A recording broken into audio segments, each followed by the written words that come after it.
வணக்கம். வாழ்க வளமுடன். ஒளியின் வேகத்தை விட நம்ம சென்றா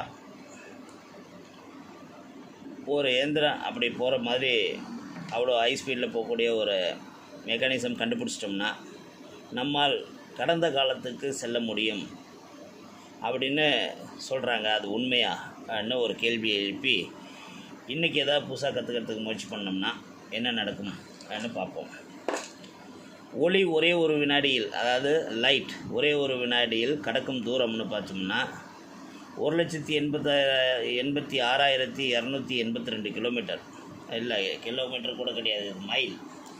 1,82,282 மைல்ஸ் ஒரே ஒரு செகண்டில் கிடக்குது ஒளி, அதாவது லைட். அதாவது லைட்டின் வேகத்தை நீங்கள் பறந்தால் ஒரு வினாடியில் பூமியை 7 முறை வலம் வர முடியும்.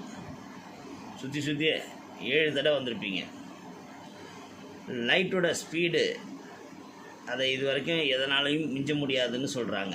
அதுதான் அல்டிமேட் ஸ்பீடு என்று ஐன்ஸ்டீன் ஏற்கனவே ப்ரூவ் பண்ணியிருக்காரு.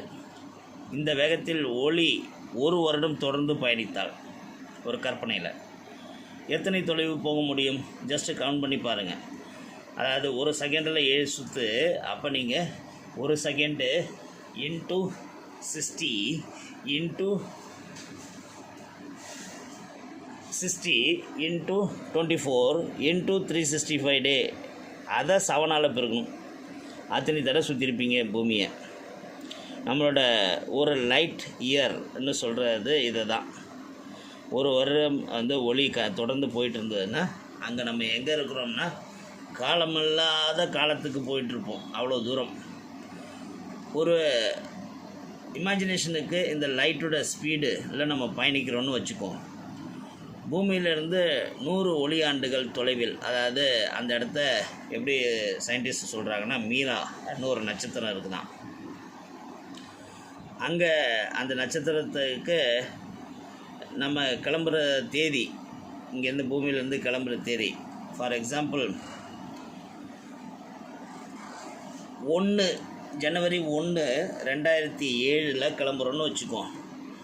அப்போ நம்மளோட வயசு ஒரு எக்ஸாம்பிளுக்கு 20ன்னு வச்சுக்கோம்.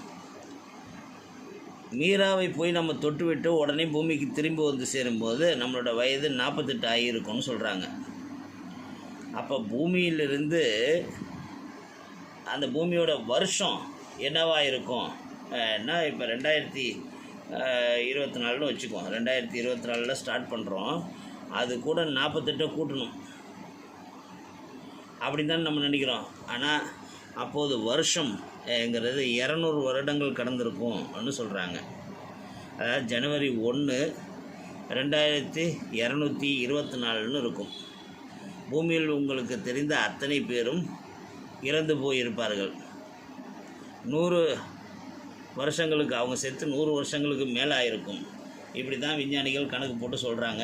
கால இயந்திரம் ஒரு கற்பனையே.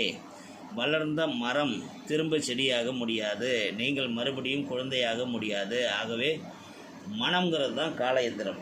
ஸோ அதனால் ரொம்ப பெரிய குழப்பங்கள் சில பேருக்கு இருந்ததுன்னா இது கொஞ்சம் தெளிவாக புரிய வைக்கணும்னு நான் நம்புகிறேன். வாழ்க வளமுடன். மொத்தத்தில் லைட்டோட ஸ்பீடுங்கிறது நீங்கள் 1,86,282 மைல்ஸ் பர் செகண்டுன்னு ஞாபகம் வச்சுக்கிட்டிங்கன்னா இந்த பதிவோட வெற்றி.